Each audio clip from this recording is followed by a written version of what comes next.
Sa bawat delivery ay hindi maiwasang mantala at mapunta sa maling lugar, dulot ng maling pin location. Ito nga pop, sample issue dito sa SFD. Madalas dito yung yung mga wrong pin. Kapag ka nasa wrong pin ka, hindi mo ma-close yung booking. Kaya pag meron kang ganitong sitwasyon, ay pahirapan makumpirma ang delivery ng booking. So ayan, location may be wrong. Hindi natin ma-confirm yung book of delivery. In this video ay alamin natin ang solusyon at remedyo. So kailangan pala muna natin, copy natin yung order details. At kung paano may deliver ng maayos ang booking. Stay tuned. Alright, what is up mga kapapsi? Welcome ulit sa ating panibagong video. Panibagong araw, panibagong biyahe na naman natin. Bilis ang delivery rider. So babiyahe na naman tayo gamit ang SFD Instant Delivery Apps ng Shopee. Let's go! So nagbukas ako ng apps around 11 AM. So nakakuha tayo 12 PM na. Dito tanghali na. So isang oras din ako nagantay bago napasukan ng first order. So ito yung na-accept natin. So first order natin, pick up lang 1.6 km away dito lang sa may Sauyo. Tapos deliver natin pa Fairview Park. So 5 kilometers away din. So 66 plus 55 surcharge fee. So nasa 126 pesos din. So ito, on the way na ako for pick up. Pick upin muna natin. Let's go! Woo! Yun, bilad. Alright mga paps, nandito na tayo sa ating first pick up. Ito mga paps, kahit may ongoing booking na tayo, pwede pa rin tayong pasukan anytime ng mga group orders. Hello, good afternoon. Opo. 9H. Oho, thank you. So while may ongoing booking tayo, pwede pa rin tayong pasukan ng mga group orders, yung mga along the way or yung mga kasabay na orders. So minsan may mga magpo-pop up dyan, i-preview mo na lang kung pwede mong i-accept or mas maganda siyang isabay, no? So nasa iyo din kung gusto mo i-accept o hindi. So waiting naman tayo sa parcel. Yun po, thank you. Sige po. So ayun, ito na yung parcel. Pindutin na natin ang pick up point para ma-scan natin. Confirm pick up, scan na. Alright, so ngayon mabilis na siya mag-response or mabilis na siya mag-scan, unlike before nung unang biyahe natin. So picturean na lang kagad, bilad na yung motor natin. So yun, sabit na kagad. Kaya natin sa loob.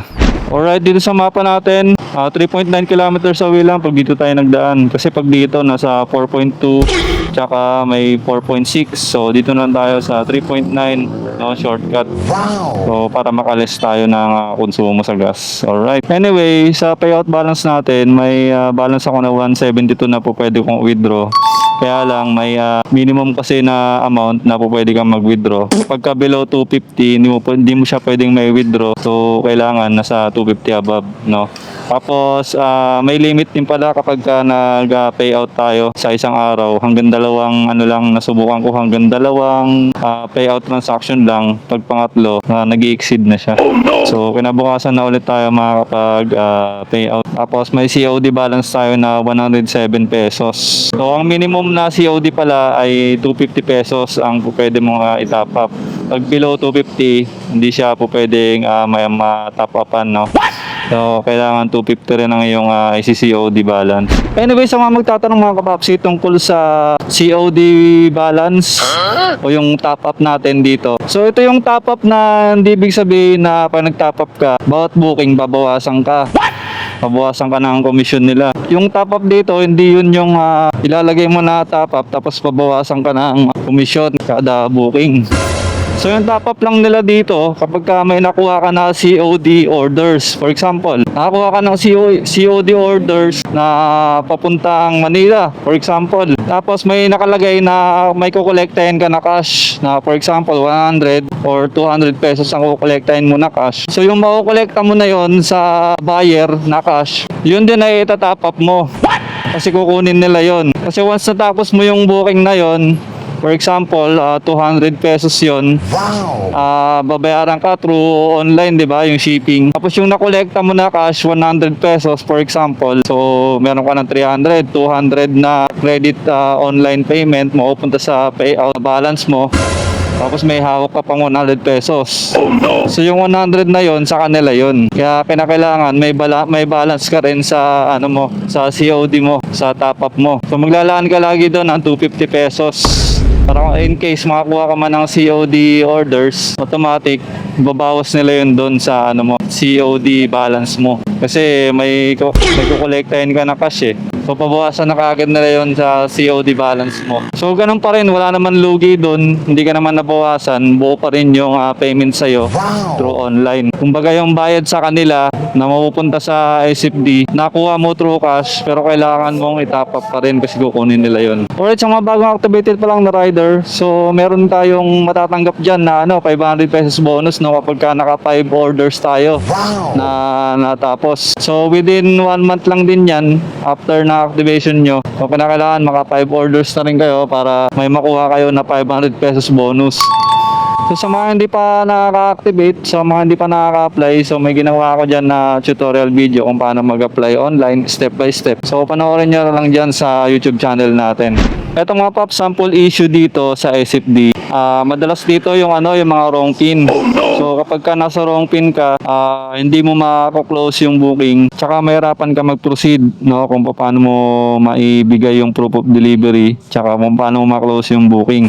So ayan, for example, dito na ako malapit sa sa wrong pin. So nakalagay dito, ayan yung address na yan. So kailangan bago kayo mag-deliver, titingnan niyo muna yung address, tapos yung pinaka-pin location kung tama ba. So ayan, for example, nakalagay dito, ayan, Labayani, corner pound. So wala naman yan dito sa nakalagay na address. So ibig sabihin, mali yung pin location yan. So, search nyo muna sa mapa yung pinaka-address, So, ayan, sinearch ko na yan siya. Ito yung lumabas. So, ayan. So, dito lang siya, North Fairview, Ayan, Alpha. So, ayan, dito nakapin.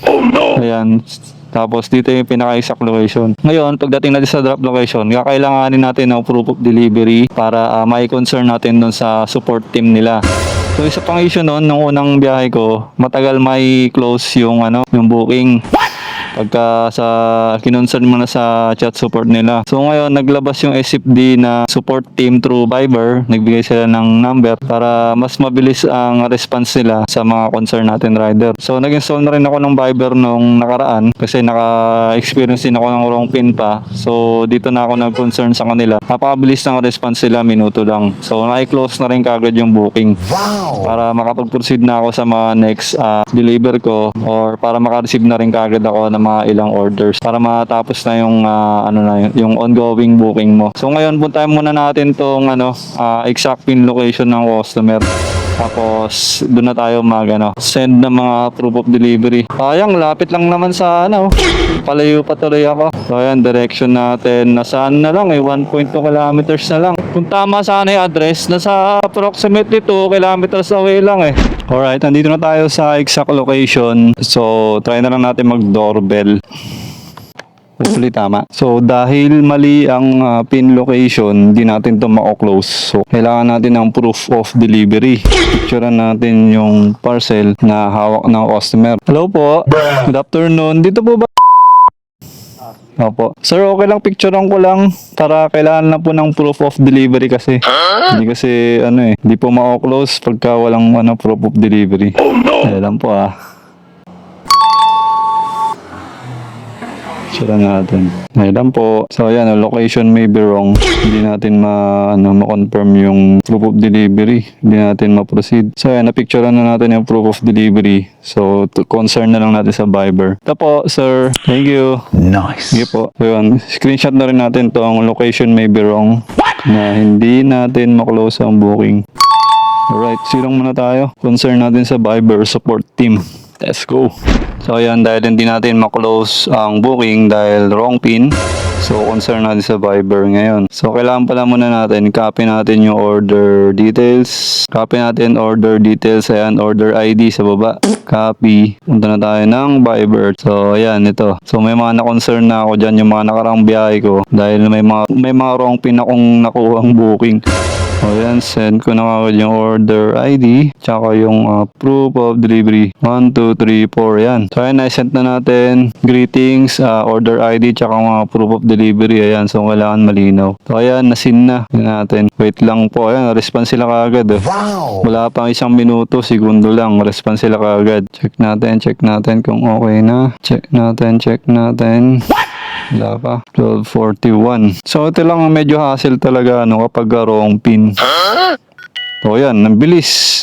Tapos kaagad na solve kaagad nila. So yan, may 121 pesos tayo na earnings. Alright. So ganun kabilis yung support team nila. No? Tingnan nyo, nag-message ako 12:41, na solve kaagad nila within 1 minute. Okay na po sir. Alright. Thanks. Alright, thanks sa superb response and assistance. So, di ba? Napakabilis naman ng response sila. So, ito yung naging tugon nila doon sa issue ng mga wrong pin. Umaaksyon kaagad yung mga nila, no, na management nila para matugunan yung mga possible issue ng mga rider sa daan. Na-resolve agad nila yung mga issue. Nag-provide sila ng support team na gagabay o mag-assistant sa ating mga rider once may naharap tayong mga issue na mga ganito. Alright, so first booking, malinis, 121 pesos. Alright. So, bawas na rin pala ng 2%. So, 118 na lang. So, may binawas na 3 pesos. So, yung 3 pesos na yun, binabawas nila sa ano pala yun, 2% withholding tax. Alright, so meron na tayong 290 sa ating payout balance. Okay, so abang-abang ulit tayo ng ating next booking. Alright, let's go. Yun lang, hindi pa tayo napasukan ng next booking mga kapapsi. Wala pang pumapasok na next booking. So ito din talaga yung mga senaryo, no, kapag malayo ka sa mga warehouse. Malayo ka sa mga warehouse kaya sa sa Manila, Valenzuela. Diyan napakaraming warehouse diyan, mga seller, kaya umuulan din ang booking diyan. Kung mahirapan tayo nito, wala tayong next booking. Pero may time naman pagka binuksan mo, may pumasok na booking, sunod-sunod naman. So accept ka lang na accept. So nangyari sa akin yan isang araw, pumasok sa akin yung booking dito sa area ko. So accept lang ako na accept, sunod-sunod hanggang 4. Multiple booking. So abang-abang muna tayo. Hanap tayo ng magandang spot. A few moments later. Alright mga pops, after natin mag-break, after natin mag-fruit shake, so may pumasok na booking after 2 hours tayo na tenga mga kapapsi. Dahil may nakuha tayo papuntang Marikina nga lang. So pick up tayo 500 meters away. Tara, pick upin muna natin to. Let's go! Instant pick up. Alright. Saan? Ito? Okay. At pick up point, confirm pick up. Ano picture niyo po ito? Pati ikaw po. Yes, let's go. Patanggal lang po yung Aray ko. Just pray mo na rin. Uy, pipirma pa oh. Saan tayo dyan pipirma? Akin na. Yun, pick up na natin kaso wala na pumapasok. Mapapalalamove tayo nito pa uwi Alright, so bago tayo lumarga mga paps, check muna natin yung drop off address tsaka pin location. Yung parehas. Ayan, 22 Bronze SS Village Marikina. So dito siya. Ayan, Bronze Street, Marikina. Diyan nga mismo sa street na yan. So ilang kilometers kaya to? 14 kilometers. Aray ko, Commonwealth. So ayun, 14 kilometers ang booking lang. Wala nang pumasok na another assignment. Ayun, dahil medyo matumal ngayon ang booking sa instant, so paisa-isa lang yung pasok. Dahil wala na pumapasok, kahit group order sana maganda. Tapos pamarikina pa tong deliver natin. Maganda sana kung group order tapos papuntang Manila or Valenzuela. Kasi mas maraming mga pumapasok kasi na booking doon. Marami kasing warehouse at mga marketplace doon eh. Yung nakaraang biyahe ko medyo maganda eh. Hindi ko nga lang nakuhanan. Hindi ako nag-vlog nung time na yon. So ang unang nakuha kong booking, group orders papuntang Manila. So 4, sunod-sunod na pumasok. In-accept ko ng in-accept kasi ano naman yan, yung mga binibigay nilang booking, mga ano naman yan, along the way naman yan. Magkakatabi lang din ang drop off. Magkakasama lang din sa isang city. For example, puro Manila lang yung drop off. Tapos yung pick up, minsan magkakaibang seller nga lang. Pero madadaanan mo rin papunta sa sa Manila. So yun, naka-4 na group orders. So dineliver ko pa Manila. After nun, ang daming booking doon na pumapasok. So ang pinili ko yung pabalik na kaagad. So may nakita akong may binigay sa akin na paano baliches naman. So kinuha ko. So sa ibang pick up yon, ibang seller. Tapos may pumasok ulit, in-accept ko ulit. So dalawang parcel naman sa pangalawang seller naman yon. Paano Baliches din. So magkakatabi lang din. San Bartolome, yan, Baliches. So 3 yung dala ko. Group orders din, 3 pa uwi. So sa unang group orders ko, nasa 600. Tapos yung pabalik, group orders din, 3 drop. Nasa naman, 400. So nakaano rin ako noon, naka 1K din. Alright, deliver muna natin to. Let's go!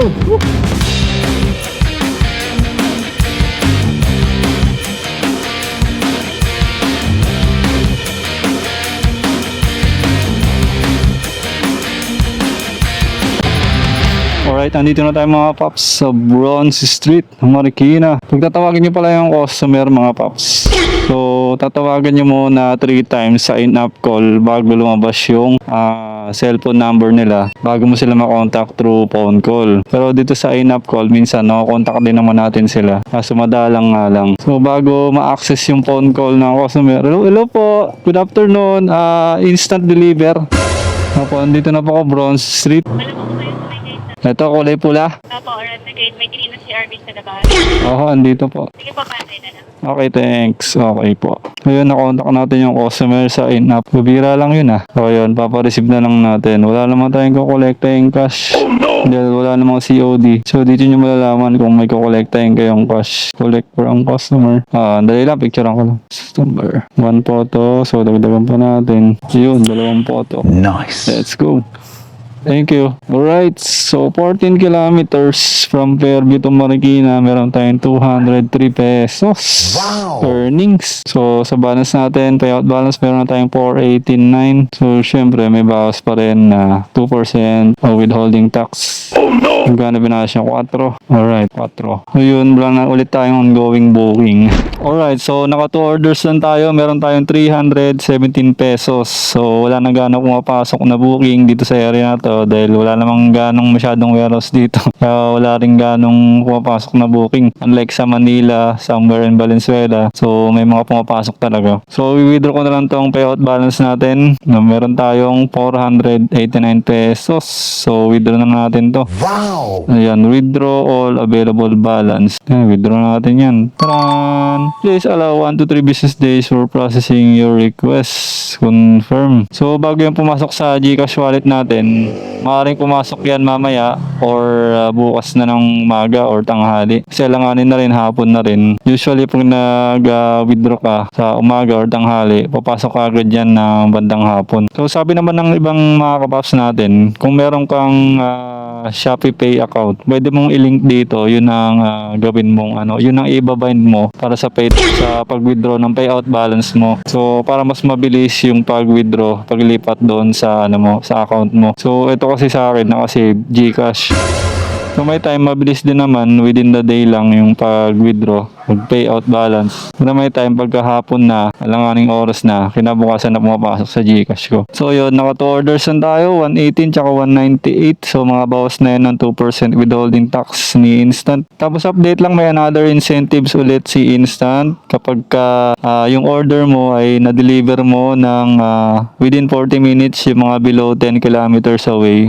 So may another fast lane incentive rewards na isi-send sa wallet mo. Wow! So, kapag above 10 kilometers away naman, so within 1 hour, kung ma-deliver mo agad yung parcel, so, ayan, may another fast lane incentive rewards ka ulit. So, gaya na ito, for example, may pumasok sa akin nung nakaraang biyahe ko, May 26. So, ayan, may 30 pesos na fast lane incentive rewards. So, ayan. So, natapos ko ng mga 10:30 umaga yung parcel. So, pumasok yung incentives. Gabi na, alas 7 na ng gabi. So, malaking bagay din na may mga ganitong incentives. Nice. Tapos ito, yung deliver ko dito sa Marikina. So, 14 kilometers to. So, na-deliver ko. Wala pang isang oras. Ayan, pick up 2:40. Na-deliver ko 3:19. So, ayan, wala pang isang oras. Na-deliver ko na. So, expect natin mamaya na may papasok na fast lane incentive rewards na 30 pesos. So, madadagdagan din ulit yan yung natin, payout balance mamaya. So, ayan, may another incentive ulit si Instant bukod dun sa mga gems na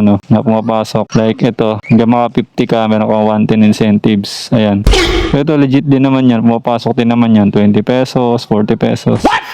Basta na-hit mo yan, yung mga incentives na yan. Alright, so yung about dun sa issue ng mga wrong pin location, nakita nyo naman kanina, nagkaroon tayo ng wrong pin location dun sa ating first order. So, for the meantime, ang naging solution nila, nag-provide sila ng numbers ng kanilang chat support through Viber. So, kung kailangan, mag-install na lang din kayo ng inyong Viber sa inyong cellphone para once may ma-encounter kayo ng mga wrong pin, kontakin nyo lang kaagad yung chat support. So, nakita nyo naman, minuto lang na resolve kaagad yung problema nyo sa wrong pin or na-resolve kaagad kanina yung problema sa wrong pin. So, ayan, save nyo lang tong number ng chat support Ayan. Kasi minsan di naman talaga may iwasan yan yung mga wrong pin. So at least yung management ng Instant, so gumawa talaga ng solusyon para dyan. So ayan, nakasuporta naman yung ano nila, chat support, quick response, reliable. So napakaganda rin no, na may ganong chat support sila na umaalalay sa ating mga rider. Alright. Okay, maraming salamat mga kapaps pala sa inyo sa mga patuloy na sumusuporta sa ating Muntin channel. At big shoutout din kay Cheryl Montibon na nanonood all the way from Moscow. At shoutout din sa mga kasamahan niya na nakasuporta rin sa ating channel. Maraming salamat po sa inyo sa suporta ninyo sa pag-subscribe at panonood ng ating mga video. Alright, salute po sa inyo mga OFW. So ingat po kayo palagi dyan. Alright, God bless you all. Thank you. So yun, kung nakabot ka man dito, huwag makalimutan mag-like and subscribe sa ating channel at i-share mo na rin ang ating mga video, mga tutorial video para makatulong sa ating mga kapwa rider. Alright, so kung gusto mo mag-apply online dito sa SFD, so gumawa ako ng step-by-step guide tutorial. So panoorin nyo lang itong video na to para malaman nyo yung requirements at kung paano mag-sign up online. Alright, so hanggang dito na lang muna mga papsi. Ride safe always. See you in my next one. Bye-bye.